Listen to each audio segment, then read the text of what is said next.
everybody. Welcome to yet another 605 Speaks.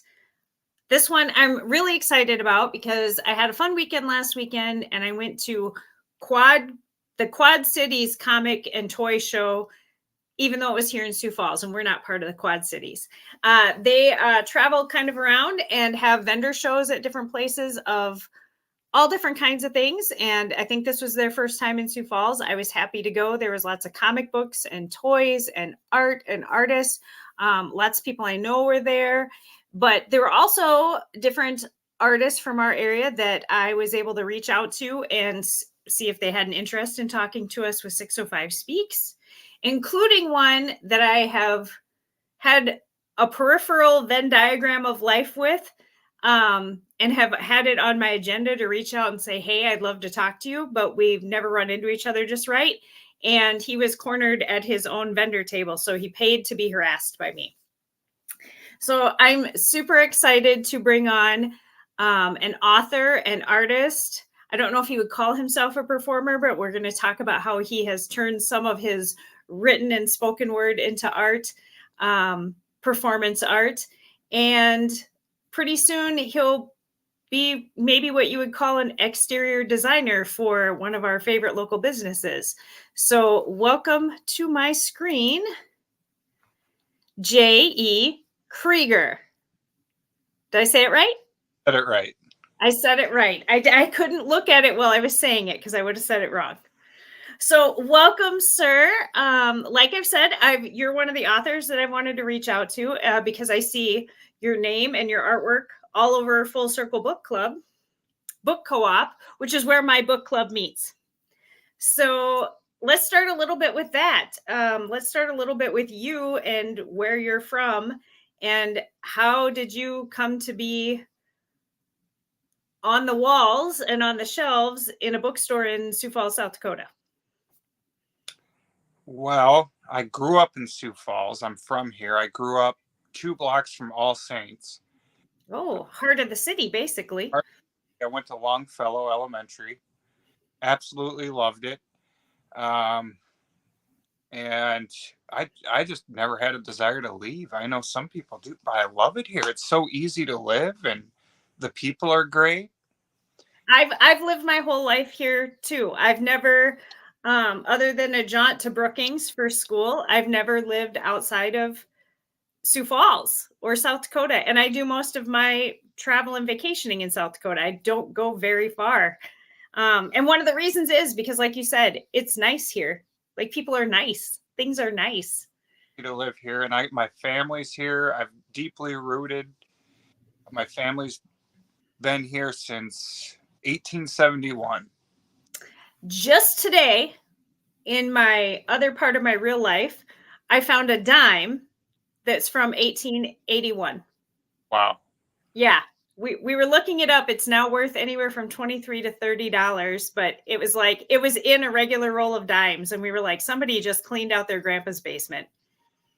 And to see a dime that didn't have FDR on it, I was like, what the F is this? Was it a Mercury dime? I don't think so. Oh, okay. Now I'll have to investigate. I did bite it. Well, they used to have the head of Mercury on it. Oh no, this had I thought you meant like Mercury, like the poison. No, this had Lady Liberty on it. Not the Lady Liberty like Statue of Liberty, but a Liberty. So yeah, apparently it was predictive that someday women would be liberated. I don't know when that'll be, but someday. So Sioux Falls, growing up here, living here, staying here, what is your idea of one of our hidden gems? What is something in Sioux Falls that doesn't get enough publicity? And maybe that's good. Something that is distinctly a local's experience. Gosh, that's tough. But I guess that's just personal to me. And I would have to say our parks. Like, there are just parks that people miss out on. I always say to people, have you ever been to Sherman Park? Right. And I just love nature. So that's one most people miss out. They go, where's that at? It's on Keel Avenue. And And it's actually quite large. I mean, because of how it is on the top of the hill, people don't realize it's real big. you could count it, it goes all the way out to 12th Street. Mm-hmm. Really? Mm-hmm. I look at the history of that park and how it used to have the giant slide that went down the hill. And I wish that was something that I had seen in my lifetime. I wish it was something that I could do. I'm sure they'll never bring it back. I'm sure. Well, they had the tank there. They had no one remembers this. They had a giant spider web that you could climb up. I remember that. Wasn't that part of the Dennis the Menace Park? Dennis the down below, yeah. Yeah. I will talk about Dennis the Menace Park and people don't remember that. Oh, I loved that. That was my favorite park. That was like when you had your school field trip to the zoo, then we all had lunch at Dennis the Menace. I loved that park. Yes. Never sledding down the hill, but I did that at Tut Hill. Right. Well, in All Saints, the middle of All Saints neighborhood, that's an area that has a lot of like very specific tree species and things like that, and a couple of little hidden parks. People don't know about Lions Park, and that's a great park to go just sit at and have a cup of coffee. And buried there. You got married there? Well, someone's buried there. Someone's buried there? Lions Park, yeah. I didn't know that. Is that something only you know? Don't confess any crimes on my show, man. There's a plaque for it. Okay, I have to make a note on this. Bury Lions. I did not know there was someone buried in Lions Park. Barry Lyons is buried there. I'm going to have to look all that up. I mean, I know. So is he like underneath the... No, he's buried not off of 14th, in the back of the park. And there's this little flower patch they have there, and you can read this. I did not know that. I'm a writer, so, history is really interesting to me. That is crazy. Yeah. I mean, I know like the canon thing is there. I knew there was stuff around there, and I know the Women's History Club is at the end and kind of the history of that, but now I'm going to call it Dead Guy Park. Well, they have dead people buried at Sherman. Well, but I knew that. I am surprised at the number of people that don't know that's there. I'm glad. It's been a few years since they put up the signs explaining that. Don't walk on the mounds. But I do wish that had a more telling display of the story of what's in there. Oh, I would love that. Yeah. I would love to see some. I mean, we have some great muralists and Native American artists that could definitely put together something that paints our history and the history of that area. Stone mural down below. And none of it is, well, like you said, there are people that don't even realize there's a park there. Yeah. So. A walking path. So if that is, if our parks, our lesser known parks is your hidden gem, what is something that you think Sioux Falls is known for that is really true to what's advertised? Oh gosh, well that's an intricate question. What are we known for that you feel like the way we're known for something is true, is correct? I was going to say our Norwegians, but that, yeah, we do have plenty of people that eat lutefisk. I would say our hospitality.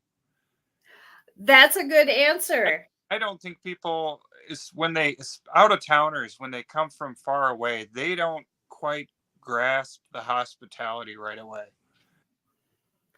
For a city of our size too. I mean, we're definitely not Minneapolis, Omaha, Chicago size. I mean, we are the baby city of the Midwest, but we're becoming a bigger place and we're still pretty friendly.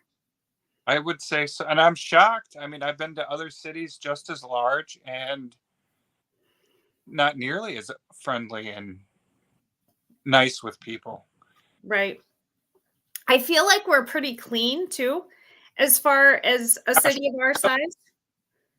yeah, extremely clean here. It's amazing. And it's definitely not as nice as it used to be. I mean, obviously, time and once things get crowded and busier, that just falls by the way. But having been other places, like you said, either the same size or bigger, and it's like, we really got it pretty good. I would agree. Yeah. What do you think is something that when people not from Sioux Falls, other South Dakotans, when other South Dakotans that are not from Sioux Falls, if they were to describe our city, how would they get it wrong? How would they get it wrong? Well, I hear a lot of folks say that we have a high crime rate, and I just don't see it. We don't really have a high crime rate here. Not for as dense of a city as we've become. Fairly easy. And if I could explain to people when they come here, you don't have to pay the meter on the weekends or after 5. Right, right, So, right. Whenever on if I'm downtown on the weekend and I see somebody going for that meter, I'm like, stop, don't do that. so I think that the way the rest of South Dakota looks at Sioux Falls, they think that we're becoming too big city and too probably, I hate to ever use the word woke the way people use the word woke, but they think we're becoming too liberal and too big city and too not South Dakota. And I think, boy, if you really live here, like you said, we're so Midwest. we could be a lot more liberal here. Go over to Minnesota. Yeah. It's, Right. You can go to the threshing bee right across the border in Minnesota, and it's more liberal than Sioux Falls. maybe it's the Statue of David. That's why they think we're so liberal here. That's probably it. You get one naked guy in the middle of downtown, and people think that you're too liberal. That's probably it. Well, speaking of downtown, let's talk and speaking of murals and things like that, let's talk a little bit about the Venn diagram of our life. One of my favorite places to go and hang out and read and learn and just have a good time is Full Circle Book Co-op. And we were talking before we went live here about all the layers of ways you're involved with that particular venue. You've done major parts of the decor. Let's start with that. What if someone walks in, where are they going to see your art? Well, I'm trying to get it on every wall now. With permission or just like? Oh, actually, it was a while ago. Sean just gave me a key and he said, you know what, if you want to paint something, go for it. Yeah. So I'm very careful about what I put on a wall. Really, really think it over. Sean's been a good friend of mine for years, and I want him to have good art. Mm-hmm. But as soon as you walk through that door, look to your left, and you'll see a door. I painted an optical doorway. When you walk in the front door. Walk in the front door, it's down the first bookcase. First row of bookcases, and you'll see like a twirling tunnel. Is that fairly recent? Yes, it is. Okay, because you're talking like at one time there was an aquarium there and like the little kids book area was there. The kids book area, yeah. Okay. So I put that up because I just said, Sean, this will be fun. People will love to look at it, and he loved it. And so, it was just something fun to do. But if you keep going and no one sees it, I always have to point it out. And if you look above the bookcases to the left, you'll see the big giant mural. It's huge. and it's wrapped in a gold frame. Okay. So And I'm all, when I think of that whole side, I just think of bookshelves. no, there's art there. So now I'm going to have to look up above the bookshelves. Up, it's a big giant mural I did. It's called Land of the Surreal, Garden of the Midnight Frog. Okay. I don't know, you probably can't see it on here. It's I see the basis of it, I think. So yeah. that, And then on the back. So I did this pencil drawing, and Sean was obsessed with it. He said, paint that on the wall. And I said, at your command? Okay. yeah. And you're like, can I finish my drink first, sir? So, yeah, so I did that. I paint, and that was a lot of fun to make. And I do know what I can see in your background, the painting behind you in the middle, or it's probably a drawing. Oh, yeah. Is that your work? Yep. And that's an example of one of the things in your email when you made your appointment, you called it optical science. Optical science, yeah. And so I'm guessing the painting of the doorway would fall into that category. It would, yes. So what is optical science? It's the study. It's the scientific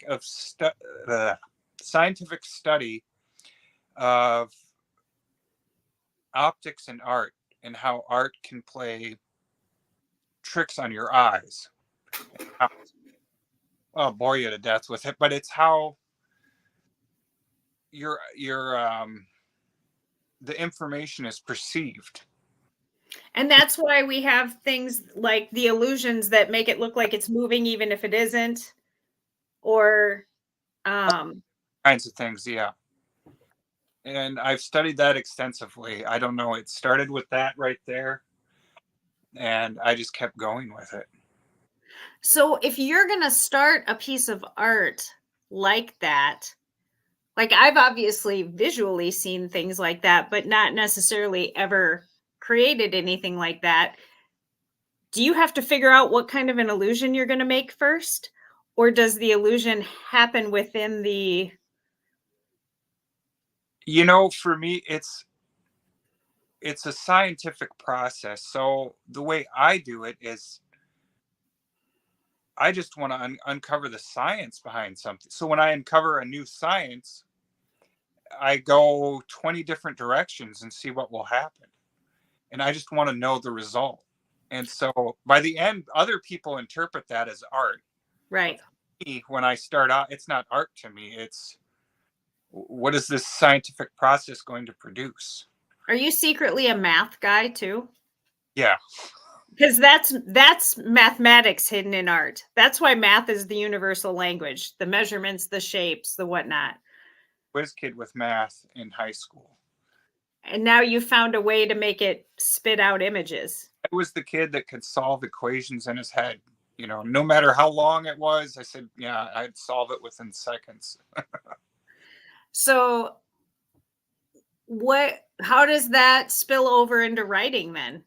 Let's talk about some of your themes with writing. Are any of them mathematic?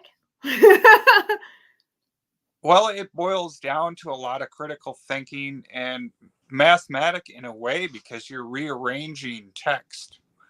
And for me, I never settle. I just keep, it's like a Rubik's Cube, and you're just shifting things around, sentences, words, until you get it absolutely right. And you go over an entire novel, and you want to make sure every paragraph is in its place. So when you get to that ending, and the ending is that equals sign finished product, you want it to be right. Yeah. And if it's a little off, I have to go back and correct it. So let's talk about what I mentioned before we went live as well, that you have a book of poetry Most Foul, and you had a rather, I don't know if unusual, but non-traditional poetry reading. Yes. Centered around that. And I had really wanted to go, and I didn't make it. I think it was a night I didn't feel well. And all of a sudden I'm seeing on social media, even my friends that don't post a whole lot, posting about being at this event and how crazy it is and all of this stuff. And I was so mad. Oh, I was so mad. I think I threw my laptop. So tell us about, how did you turn a night at the co-op into apparently a fanfare event? we did 3 of those, 3 shows. I had no clue it was going to be that big, but I'm always trying to scheme a way to get people to show up for a poetry reading.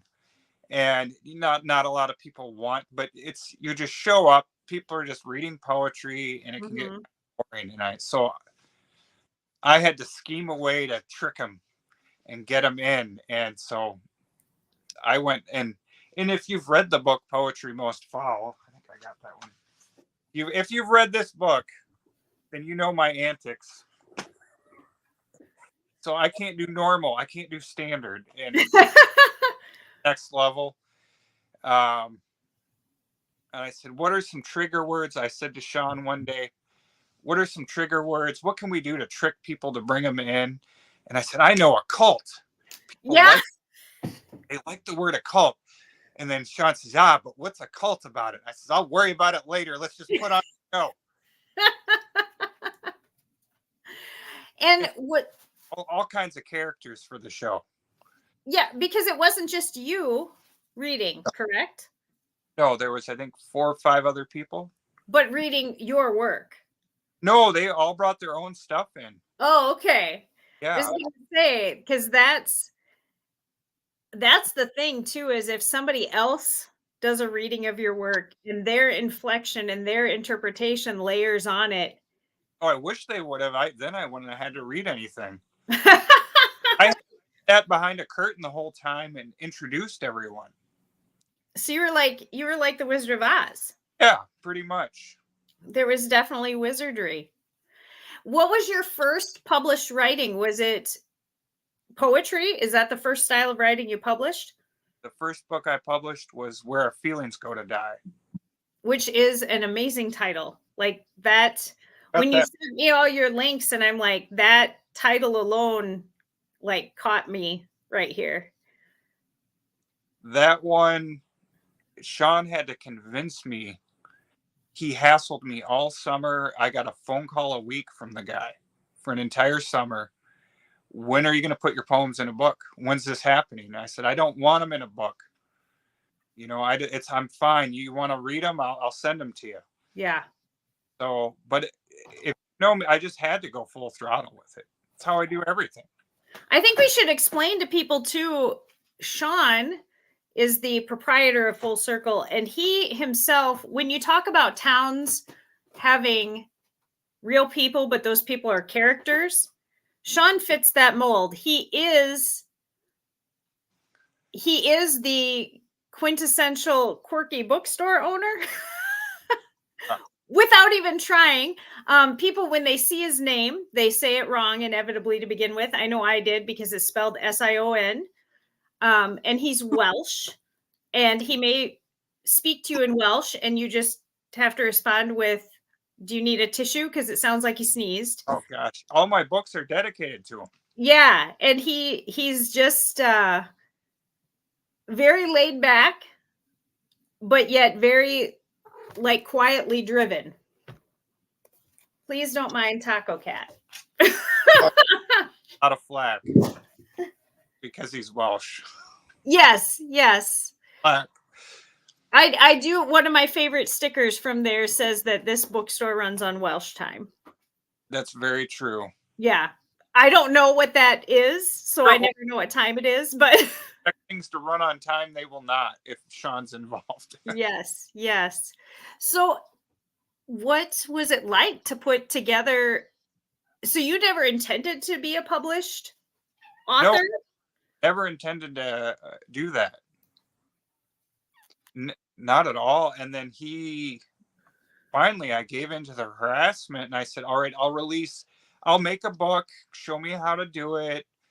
I'll print out like 2 copies, one for you, one for me. We can wear them like friendship necklaces. Yeah. And then I said, so I got to making the book, and I said, well, I said, well, I can't do a regular author introduction. That just everyone does it. So I had to do something crazy. Well, let me put in all these introductions by all these fake doctors and just make it humorous. And I think I put a political ad in here. I don't know if we should talk about it, but I put that in, and I said I got to make it just humorous for my friend to read. Right. And I said, well, if I'm going to do it, I might as well print out 35 copies. And now I'm getting close to 400 copies sold. Fantastic. And that is one of the links. Is that available on Amazon, correct? It is. And then, of course, on the shelves at Full Circle. Yes. Which is, even if you had it on the shelves anywhere else, that Full Circle is where I would recommend people go to get it, because the only place you can get it. Which makes it unique. I think that they are a bit of a hidden gem in our town. Oh, absolutely. I mean, they definitely provide a space for things that people want to do that don't need much space, but they need more space than you have in your house. Like it's never going to be like overwhelming to go in there, but you also don't have to sit too close together. Right. So, without that space, I would have never released a book. I have, I don't know how many murals in that store. Mm-hmm. I would have never put on all those poetry shows. So 7 now. What then made you decide to do a full novel? Because I had already written a full novel. Did you ever intend to publish? No, I decided to just keep going the traditional route. And I kept plowing away and so the novel was already written, but I wrote a few poetry books, and then I went the novel route. And was that nerve-wracking? Yeah, because that's a lot of editing. Yes. Really concerned about, all those pages that you've put together. With poetry, it's not as big of a deal. Right. Poems are short. And form can be formless with poems. Absolutely, yeah. Because how many full novels do you have actually published and available right now? 2. But more on the horizon, I'm sure. Because once you get the bug, you got the bug usually. Well, it's a part of a series, and there are 10 books in the series. You already know it's going to be 10. Yep. I've already plotted them all out. I'm not going to say how many I've written already for the series, but... Do you already know the ending? I know the ending. And I tell every writer that you got to know the beginning, the middle, and the end before you write the story. But what if, as you're going through that, what if something in your heart changes? Well, no, you got to know that something can change along the way, but the ending will remain the same. It's a goal that you're fighting for. So, to make it fit to that ending. Yeah. You are math. You are mathematics. Because mathematics will always come to a correct end. That's interesting. So let's talk about book 1 and book 2. Should we talk about them in order? What's the first book of the series? The Magic Paintbrush. And that's where the series is called The Books of 9 and 10 Penance. I'm going to run the banner here on the bottom, because that's, even though the links are all of the links for all of the things that we're talking about here in the description, but there's the banner. So the day 1 that you started writing this first of the series, did you already know the ending on day 1? Yes. I wrote The novel, I first wrote it as a short story, and it took me, and this is, surprising, but it took me about 45 minutes to write Really? and I wrote the whole series in about an hour, just like a brief overview.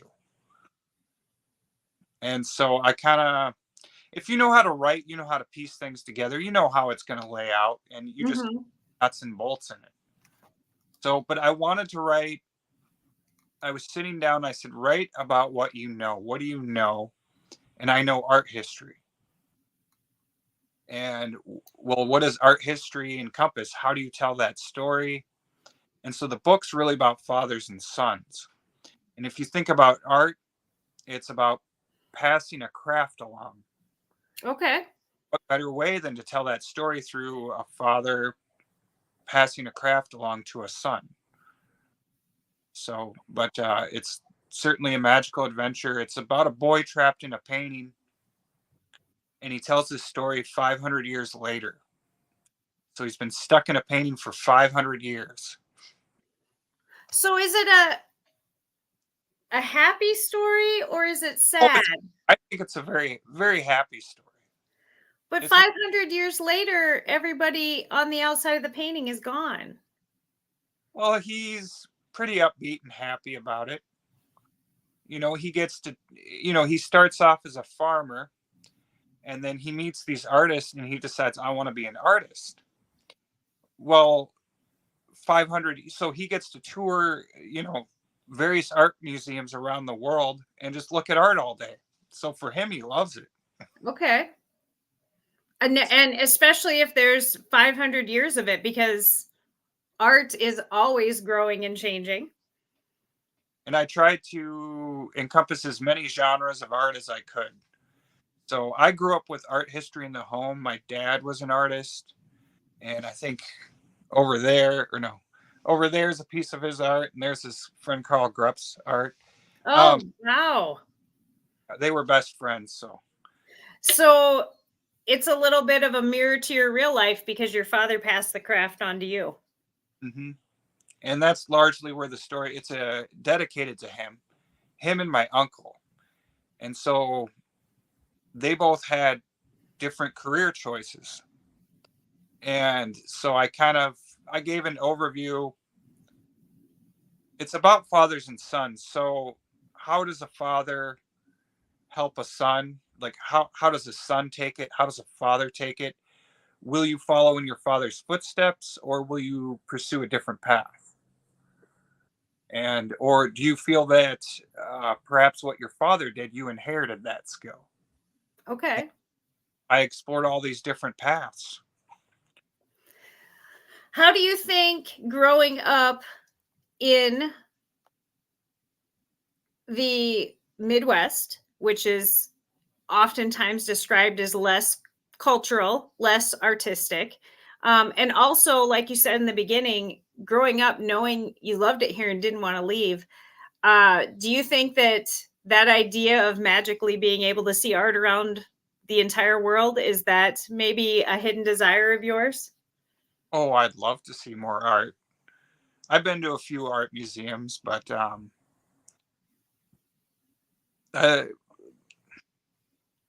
yeah, I would love to see. But I think a Grant Wood. Mm-hmm. Ever seen a Grant Wood painting? Most people have never heard of Grant Wood. Where would somebody find one? In Iowa.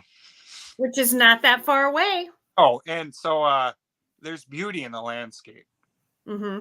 And I did a whole chapter in there on that, and to find the beauty in the simple things, find the beauty in the small things. That's when people talk about South Dakota and they talk about how beautiful the falls are on the east side, how beautiful the Badlands are, how beautiful the Black Hills are. I love those things too. I think there's nothing more grounding for me than to walk barefoot on the granite at the falls. It's probably why I have like a lot of radon. But the prairie is my thing. I love living where the land meets the sky and there's nothing in between. Like I can fill that space with all my hopes and dreams. That line of green or gold and the blue above it is everything to me.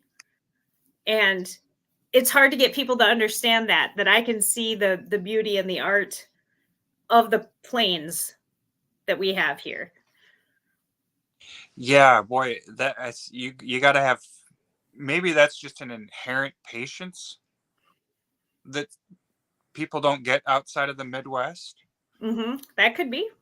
Simple pleasures and and we can we can touch God from here. We can touch the sky everywhere. There's nothing obscuring our open view of everything. And I think that people need to open up to that feeling a lot more. Now in the wintertime, it can be pretty dull out there. But when it's frigid, absolutely. Absolutely. It's very peaceful, but when it gets cold. How is it that you decided to go with a series that's classified as young adult? Because it's young adult too is misinterpreted. Like anybody can read young adult, but it is a specific genre. How did you decide to start with something that way? Did you know it was going to stay in that genre? There was a process to it when I first started out, but where I tried figuring out what am I going to write, but I found that was not only my passion and my love when I did start writing it, it was the idea of inspiring hope. About the perfect age reader to give that to. And I wanted to, just like in the Magic Paintbrush, pass along this craft or give a good teaching lesson to a younger audience, the father passing down to the son. So one of the main lessons in the book is that the main character's name is Aiden Fragonard, and his father tries to teach him that, son, you can do whatever it is you want to do in life. All I ask is that you take the lessons I've tried to instill in you and bring that with you. And so I guess that's the idea of hope, of learning, And Fragonard in the book, of course, follows a different path than his father's, but he brings the skills he learned from his father with him throughout his life. I think that's every parent's hope, is that their legacy is they gave some learning. Yeah. They gave a skill set or some tools to the kids and the next generation. Whether, like you said, though, whether or not they use it exactly the way the generation before did, or if they take it and make something new. You know? Turn your back. That's what I would say. Don't turn your back. Don't become bitter. Listen, your parents were trying to teach you something. Right. Don't lose that. What do you think is going to, especially since you already know what the ending of your series is, do you already have something in mind for 8 books from now? Oh, for the ending or for a new series? For the next book, for the next series. Do you feel like you already have the next one? No. In the back of your mind? Got a lot of nonsensical poetry books in the works. And so, the humor with the poetry, the poetry most foul, and I shouldn't reveal it all, but there's no author. If you pick, that's the humor to me. You pick it up and you read it, and I constantly refer to this author in the book, and there's no author. You just thumb through it and you'll not find a name on it. So it's kind of like planting an Easter egg that can never be found. Right.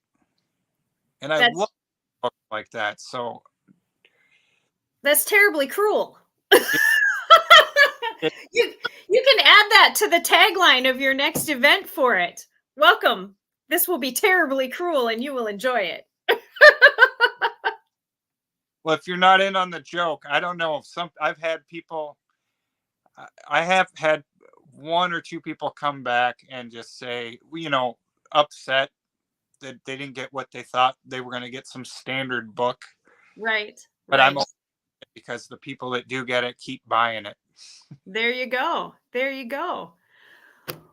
When you look at poetry and art and written and spoken word, um, with a local flair, I do think that we have a very good community of artists and writing work groups and things like that that support each other here in the area, bouncing ideas off each other, workshopping off of each other. If you were to pick something next after Full Circle, some other location or place or event, let's say entirely around the Sioux Falls area, anything South Dakota, where's the next place that you think of as being that's an inspirational place to go, or that's an inspirational thing to write about working with? Boy, there's nothing is, gosh, Full Circle is really it for just the most freeing art space. But I've done stuff. I've done book signings at Last Stop, and I love what they have going on there. They are so open and nice. Mm-hmm. I've seen some of the events they put on there. I think they're doing They have a show. film series or something there. Yep. They just wrapped it up. It's not, I don't think it's been released yet, but they just wrapped the end of their series. Yeah. I love that because, you know, all they can do, they could just sit there and just sell the CDs and records, but they're just directly involved in the community. Mm-hmm. They don't have to be, but it's good that they have that passion. Right. And that is another, like, really all-inclusive and welcoming space. It's totally different and a different vibe than Full Circle, but it is another space where, like I said, you can be close, or you can have your own space to look for and look at what you want. I think they provide another feel to that. So laid back. The owner is so laid back. And I love that downstairs is Post Pilgrim, is Yeah. Jennifer White's studio, and the events she's had there are her Final Friday events are always like, she's had like bands and she's painting something live and there's wine, and then over here there's burlesque, and let the artists do whatever they want. Right. You're going to end up with something really great. Yeah, and it's just all love. Like, it's all love. So I like that too. If you were going to pick a location in South Dakota, not Sioux Falls, that you would make the central place in one of your writings, where do you think you'd go?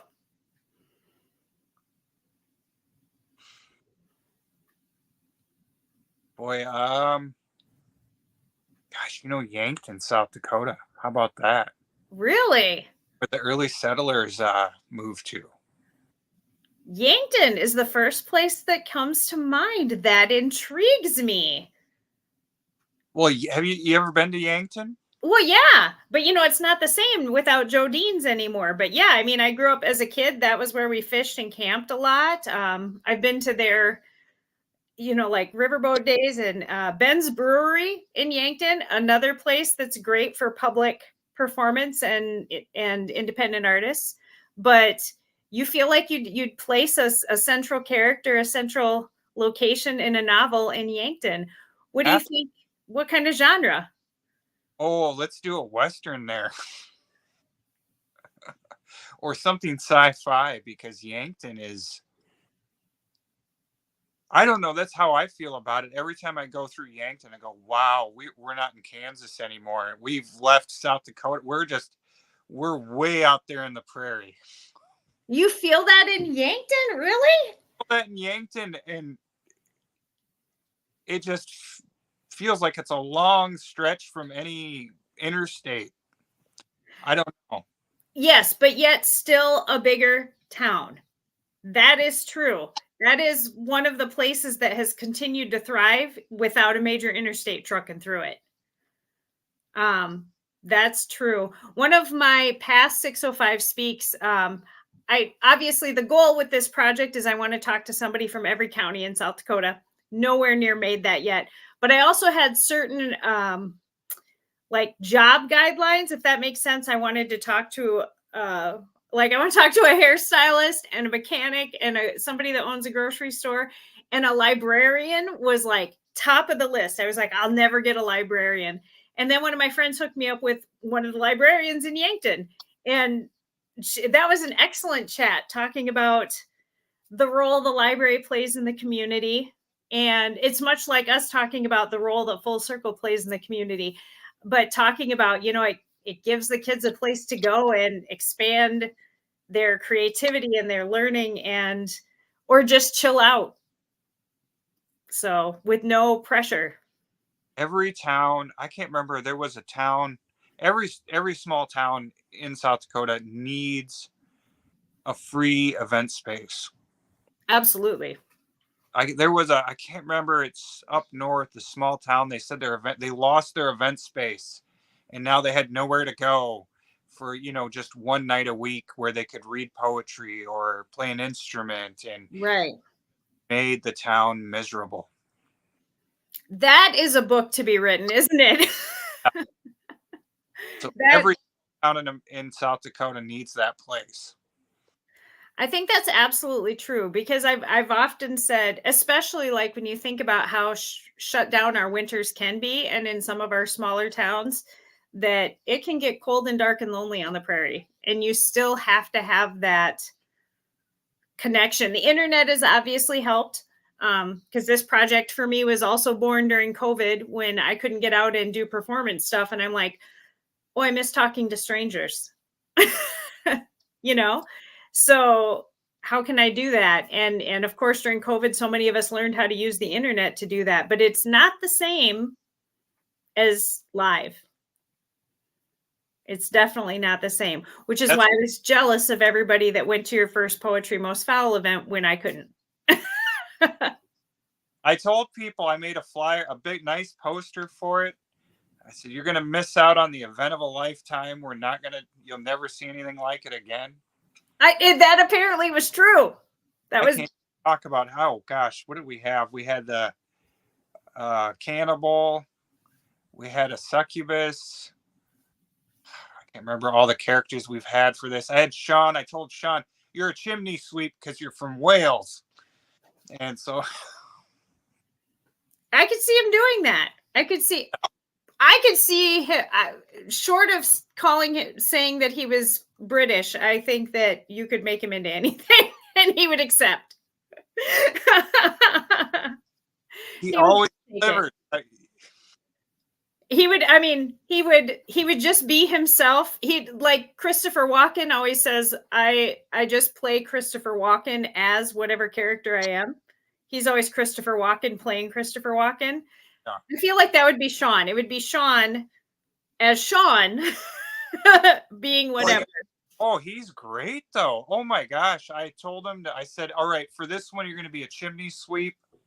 He showed up as it not only dressed as a chimney sweep, a full list of poems all about chimney sweeping. Yeah, he's a prolific artist. He's churning things out. He can write faster than me. I'll say that. Yeah, I could see a ticker tape coming out of his ear with words and then him saying, print that, because yeah, he's prolific. I'm very jealous of that. Very. So I can do short stories. I can do flash fiction, but I don't have the patience to sit down and do a series. Like I would want to write the last sentence right away. Well, I've been doing it for so long. I don't know. What do you see in your future? What do you think your magnum opus will be? I'm working on it right now. Is it a secret? It is. Oh, should we tell the other thing that we're not sure if it's a secret, but you said you think you can tell? Go ahead. Okay, no, you go ahead. John's probably watching right now. I don't even think. Oh, I don't have the original draft on hand, but so Sean's obsessed with my art, and go down to the bookstore, you'll see the little moon cat that I painted on the wall. I've seen that. That I'm familiar with. Okay. And so I said, I asked him and I talked this over with him, and he said, help me with a design for the logo for the store. And I said, all right, and I said, all right, I'll try and help you out. This is what, and he said, what about the moon cat? And I says, oh, I don't know. If you think it'd be a good one.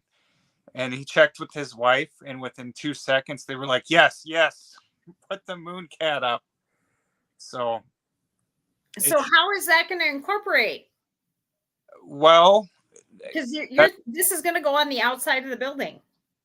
If you see that sign sticking outside of the building, that's where we're going to take the old panels off and then put up a new sign with Mooncat on there. So are you going to climb up and hand paint it? No, he's going to have it professionally made. So it's weather all? Yeah. Yeah. Because you do need some resilient materials if you're going to leave anything outside in this weather. Well, I always try and that was a fun design. I think anyone can enjoy it. That's how I do it with, my poetry books might not be for everybody, but like with the novels and some aspects of my art, I'm not trying to people please, but it's nice to know that everyone can enjoy something. When you look at other local examples of art, that I know a lot of people, the initial first thing they'll say is, well, sculpture walk, which is an entity in my mind. I do love that we have tactile, real, free exhibition of art 24/7 in our city on the streets. But but that's not always local, and it's not always permanent. When you think of a permanent tactile art anywhere, indoors or out in the city, is there anything that comes to mind that you think people should make an effort to go see? Some of the sculptures of Sculpture Walk have now become permanent parts of the city. Well, I got to say, because I'm so into art history, go down to the old courthouse museum, and you will see paintings on the walls. Yes. Those paintings, just go down there. They're so unique and different. There are some oddball things you will find in that museum. Some paintings that will make you look twice and go, did they really put that some guy in the 1800s thought they would do something that weird on the wall in a building of law at that time? That's the other thing. I don't think sometimes I think people walk past it without realizing it. They just think it's the patina of the old plaster. But in particular, when you come in through the front door and there's a staircase that's right next to you, and it's a loop-de-loop one, and there's a really nice mural scene there that is so light and is faded with time. I think most people generally walk past it and they don't stop and realize at every little corner of it, there's really intricate detail. There's a lot of sky to it, but there's a lot of detail too. But you have to stop, and it's like your optical illusion effect. You have to stop and lean back and look at it as a whole, and then zone in and find the pieces. And like you said, that it's held up over time is wonderful. I can't go in for court, and you're probably coming out from the prairie. They're hauling you in. I don't know. Right. Well, it depends on whether or not there's horse thieves in your Western from Yankton. Yeah. Maybe that'll be an element. They get taken up to the courthouse in Sioux Falls. Well, I say this, though, for people out there, Augustana, you can go down there to their art department, and they have some wonderful displays of art that you'll probably never see unless you go to their art department, and it's on display. You can go see. Anyone can go down there. and you can look at the students' art, and they do have a exhibit room down there. Oh, really? Of the students, like that changing out? Changing out, and I think they do have permanent exhibits there too from the students. They just like the students' art so much. There's Right. some who have been there for years. I think that that is a good example too of what people don't think about, these places that are not advertised, but they're there. Yeah, People don't realize you could go in and see it. so I'm not sure what they have in that building now. What's it called? This Western Studies building. But I love museums. I just love museums. I love finding those hidden gems. Do you think it's interesting here that in Sioux Falls our two most well-known museums were buildings of a different use before? The Pettigrew being someone's private home, and the Courthouse Museum being a federal building at one time. I think that that's a great way to retain that history and not just let those buildings go into disrepair or become a strip mall. Oh, yeah, we need more preservation like that. Gosh, yeah, I love both those museums. It's nice to see that. I mean, I'm a huge fan of the Pettigrew. Go down there. There's some, I don't want to give it away. There are exhibits there that you probably can't find anywhere in the country. Oh, no. And his collections were very unique. That guy, look into his history, and they have ancient, what he has a bust of one of the pharaohs in the museum. Right. And people don't realize that's here in Sioux Falls.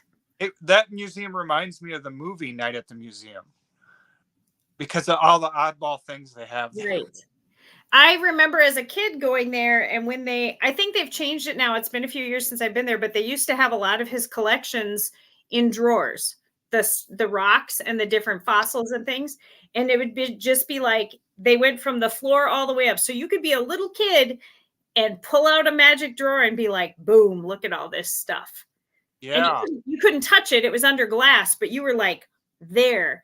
And to have, as a kid, that close-up accessibility was so unique. And I know, having adults in my life that exposed me to things like that would talk about the uniqueness of that being accessible to all ages. Because so many places, they put things up high and away from little hands, sticky fingers. That museum was designed for kids. I feel like he must have been quite a kid at heart, because it looks like he spent most of his life picking up things out of the dirt. So, which we should all do more of. Well, I've kept you for nearly an hour. I always promise almost it's going to be more than an hour. I think I always promise to try and let people get back to their real lives in a reasonable amount of time. So let's bring it back to the beginning and wrap it up with, when you think the 605, South Dakota, from your perspective, if we were going to have a new state motto, you don't have to come up with the motto if you don't want to, but if we were going to have a new state motto made, what do you think it should focus on? Oh, let's focus on the, not the Black Hills. I think they get too much attention. They think we're all shoved off in the Black Hills. Let's have it focus maybe on the open prairie, the quiet, peaceful nature of our state and our beautiful riverways. And so I don't know how you would phrase that offhand. That probably something from the rivers to the flatlands. I don't know how to make it into a phrase either, but that is, considering the most of our state is that wide open prairie, it is often looked right over. It is. And they advertise, I saw the advertisement they had recently. All they did was advertise the hills, and I thought, you're missing all the best parts. Yeah, up north doesn't, the northern part of the state never gets any love. Oh, never. Not nearly enough. Um, You just have to venture out and yeah, out to Baltic, or go out to all these different places. And that's my favorite thing to do, my passion. Go to these little small towns and see what they have out there. It's so peaceful. and get off the beaten path. Now, my last 605 Speaks, though, was with Chris Barrera and South Dakota Bigfoot, and he says there's a Bigfoot by Baltic. So where's it gonna hide? Okay. Apparently there have been multiple sightings. I don't know where it's hiding, but I'm not going down by the river down there alone anymore. For creek, it could hide out there, but I'm not sure, but he says that there's one out there, and so occasionally I think I am gonna go to the Bigfoot conference at Fort Randall in June, but yeah, apparently there's one in the Baltic, maybe Renner area. So I maybe hiding out at Straw Bale Winery. Well, Straw Bale Winery, since they closed, if I was Bigfoot, I'd go hide out there. Oh, there you go.